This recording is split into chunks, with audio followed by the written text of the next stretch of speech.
Olá, boa noite. Bebê de 1 ano de idade morre afogado no rio Mearim, em Barra do Corda.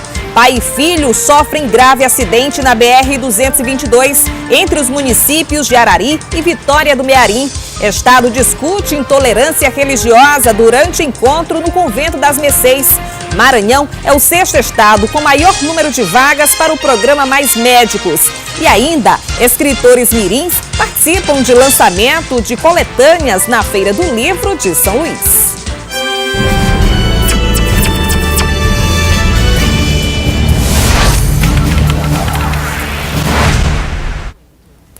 Um bebê de 1 ano e 4 meses morreu hoje após ser afogado no rio Mearim, no município de Barra do Corda. Por telefone, o delegado Renilton Ferreira falou sobre o caso ao Jornal da Difusora. Acompanhe.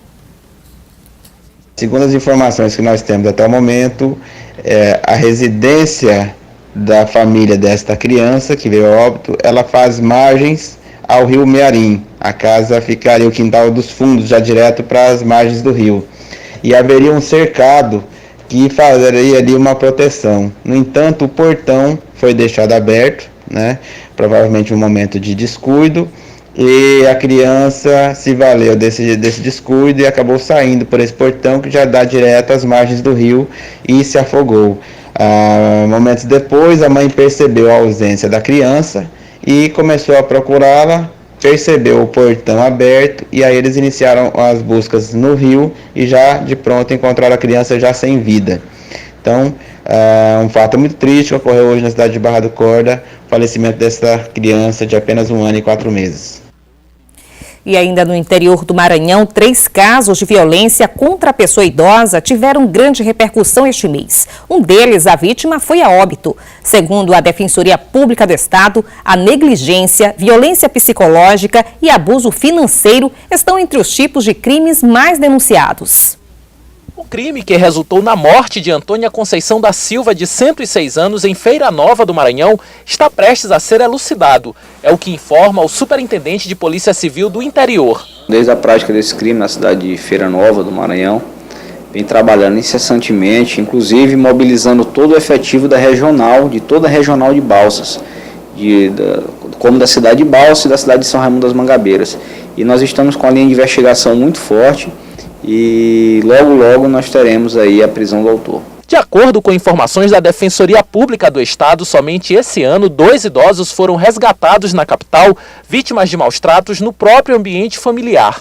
Entre os tipos de crimes mais comuns cometidos contra idosos, destaque para a negligência, violência psicológica e abuso financeiro. Parentes que estão dentro da casa, que deveriam ser os guardiões dessa proteção desse idoso, e é justamente quando a gente se depara que são eles que são os próprios agressores desses nossos idosos. Esse vídeo que está circulando nas redes sociais mostra uma suposta briga entre 2 mulheres. Uma delas é idosa, que chega a ser empurrada, jogada no chão e até arrastada. De acordo com informações da polícia, a vítima não chegou a registrar um boletim de ocorrência. Na cidade de Santa Inês foi registrado mais um crime contra idoso. Um homem identificado como Francisco Ivaldo Silva teria tentado estuprar uma senhora de 92 anos.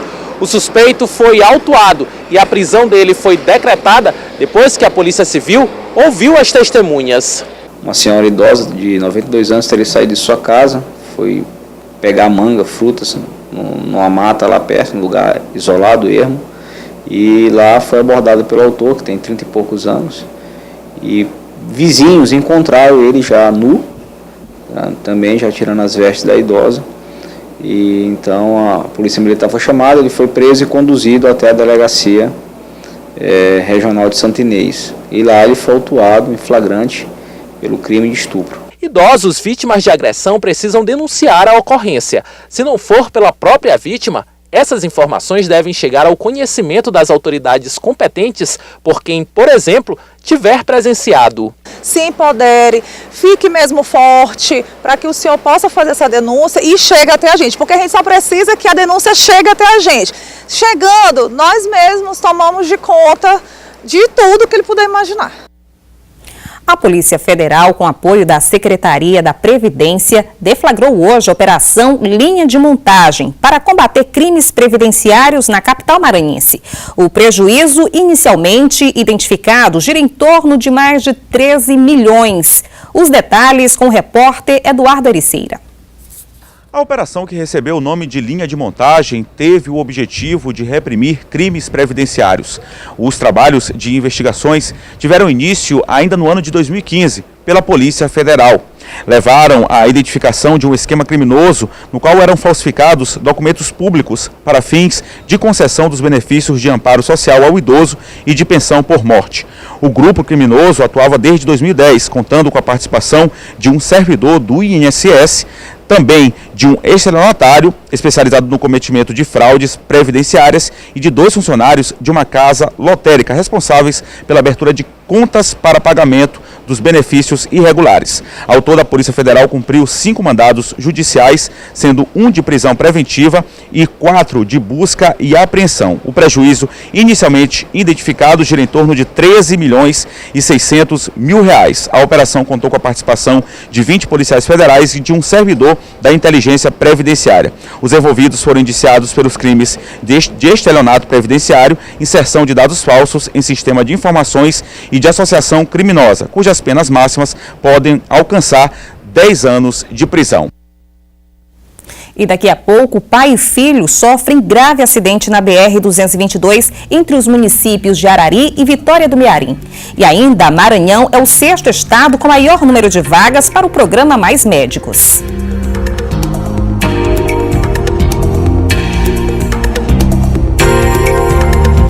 O empresário Lúcio André Silva Soares, acusado de agredir a ex-companheira, a advogada Ludmila Ribeiro, foi condenado a 3 anos e 4 meses de detenção em regime aberto. Foi proferida a sentença em ação penal ajuizada pelo Ministério Público Estadual sobre denúncia de agressão em janeiro de 2016, quanto ao processo criminal que tramitava em Pinheiro.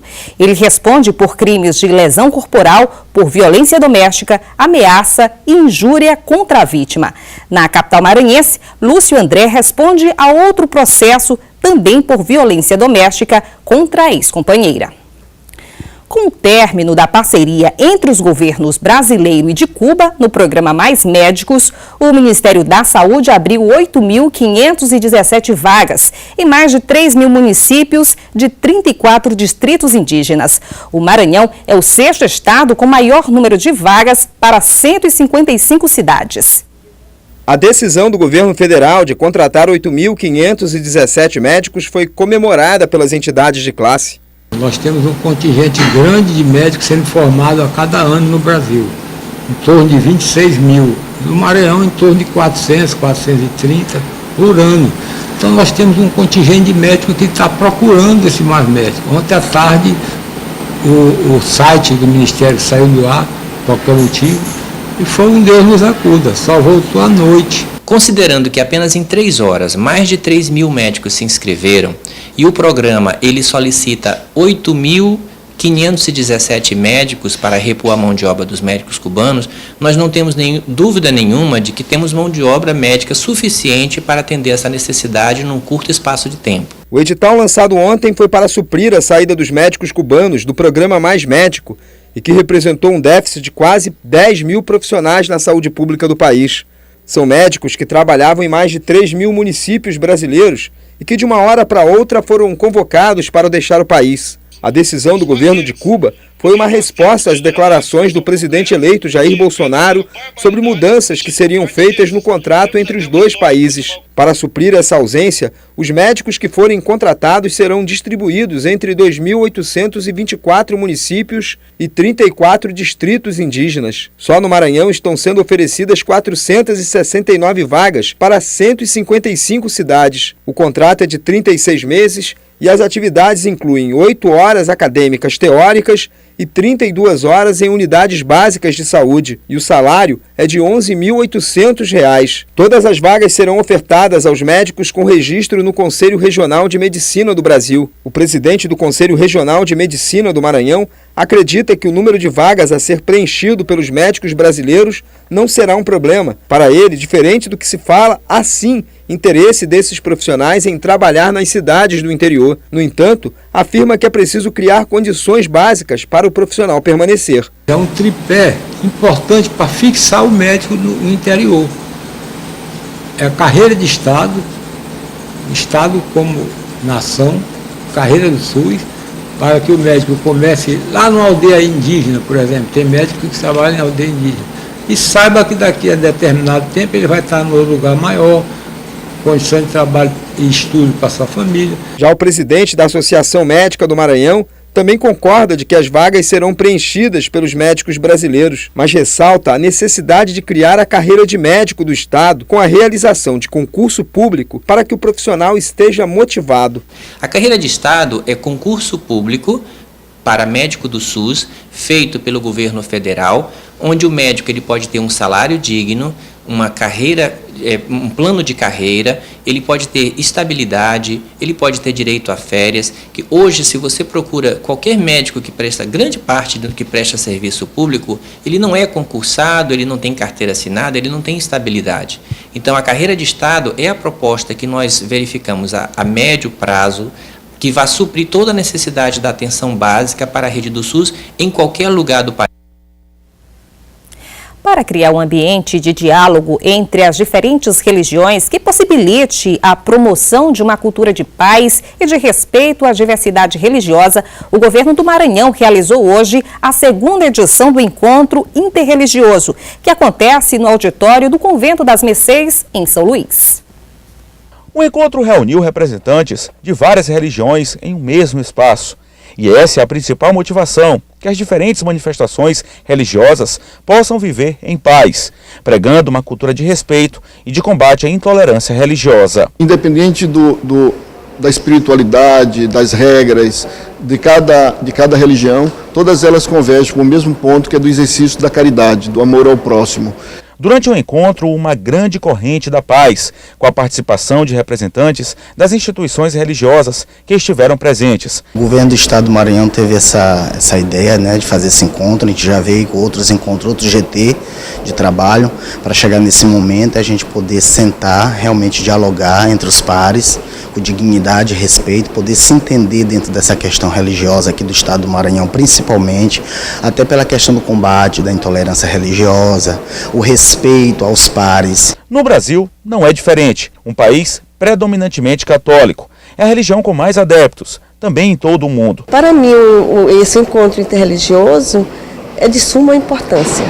Nós temos que combater tudo quanto é intolerância religiosa. Não existe separação, que todos somos iguais. A intolerância religiosa é classificada como crime de ódio, que fere a liberdade e dignidade da pessoa humana. No momento em que nós nos permitimos o diálogo, a conversa, o conhecer o outro, nós construímos uma sociedade melhor.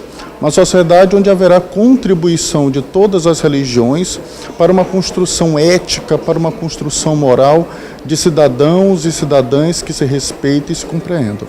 Este foi o segundo encontro promovido pelo governo do estado, reunindo as várias manifestações religiosas. A ideia é montar até o próximo ano um fórum permanente de discussão. Propiciar um ambiente de promoção de uma cultura de paz e respeito entre as religiões, possibilitar um fórum de discussões permanentes sobre essa diversidade religiosa existente no Brasil, em especial no Maranhão, enfrentar as variadas intolerâncias existentes e fazer o diálogo com o Estado, através das organizações, das instituições do Poder Público, Secretaria de Direitos Humanos, Segurança Pública, Saúde, Educação e os representantes dos segmentos religiosos. E daqui a pouco, pai e filho sofrem grave acidente na BR-222 entre os municípios de Arari e Vitória do Mearim. E ainda a história de superação de Magari, que encontrou no artesanato uma forma de sustento da família.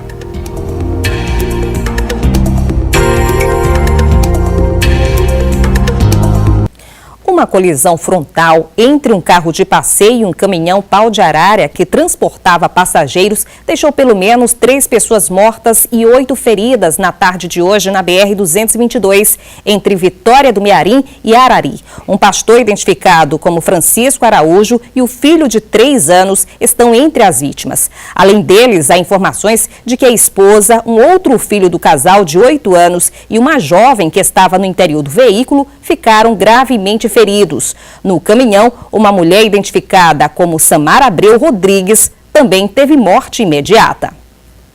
Foram homologadas esta semana as novas medidas do ensino médio. No Maranhão, de acordo com a Secretaria de Estado da Educação, a previsão é que as mudanças aconteçam daqui a 3 anos.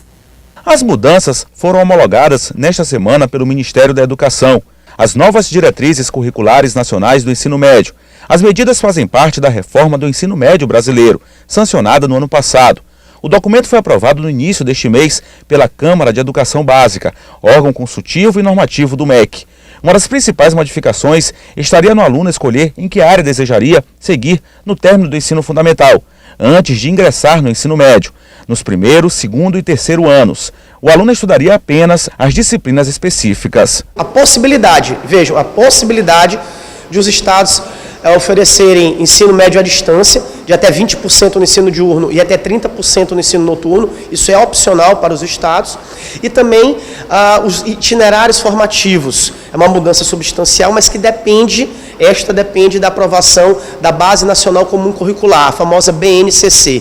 Outra mudança significativa para o ensino médio seria a educação à distância, de até 20% da grade curricular para o ensino noturno e de até 30% para o ensino diurno.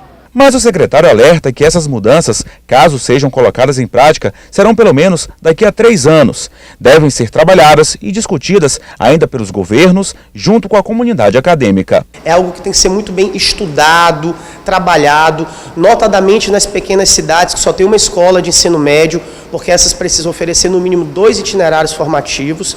É algo que a Secretaria de Educação está analisando com bastante calma. Vamos seguir, evidentemente, as diretrizes nacionais, mas sem atropelar nada, discutindo com o Conselho Estadual de Educação, com os especialistas e fazendo aquilo que for de melhor para os nossos estudantes. Você vai conhecer agora um pouquinho da história de superação de uma ex-gari que encontrou no artesanato e poesia uma forma de sustentar a família. 4 livros publicados, 38 quadros, incontáveis artesanatos transformando lixo em arte e uma história que parece de cinema. E varrendo as ruas de São Luís, viu que o desejo da infância poderia ser a forma de mudar de vida. O ponto de partida doeu na época, foi o preconceito. Certa vez, varrendo rua, pedimos água e nós fomos bem recebidos. Vamos tratar de maneira diferente. Então, eu vi as pessoas chamar Boticário, Natura, que são essas as palavras que eles dão ao gari. E eu disse, vou mostrar o contrário, vou mostrar que eu posso e que eu serei a resposta aos olhos de quem lê. No mesmo ano, ela lançou o primeiro livro, Confissões, Diálogos e Poesias. Em 2009, na Feira do Livro de São Luís, lançou o segundo e nunca mais parou. E foi dando visibilidade a quem muita gente parece nem enxergar que Dona Gorete foi vista e hoje leva o nome do Maranhão a lugares inimagináveis. 2 bienais internacionais de livro e nesse ano premiada com o troféu Gonzagão 2018. Para mim esse foi o maior prêmio, um dos, que eu sempre brinco dizendo assim, eu vou ganhar ou o prêmio Jabuti ou o prêmio Luiz Vaz de Camões, que é o prêmio da literatura portuguesa. Mas são brincadeiras que o poeta sonha, o escritor ama sonhar. Então, quando eu soube que eu fui aprovada, eu não sabia se eu chorava, se eu sorria, se eu comentava. Eu comecei a jogar no grupo do Zap, mostrei para meus amigos da varrição, digo, gente, esse é um troféu de muitos outros que virão.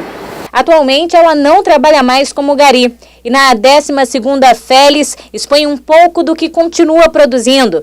Para o futuro, os sonhos permanecem altos. Uma exposição em Portugal e mais lançamentos de livros. Ninguém duvida que ela vai conquistar. A melhor forma de mudar o país, de acabar com a violência, não é uma arma, e sim a educação. Uma boa noite e até amanhã.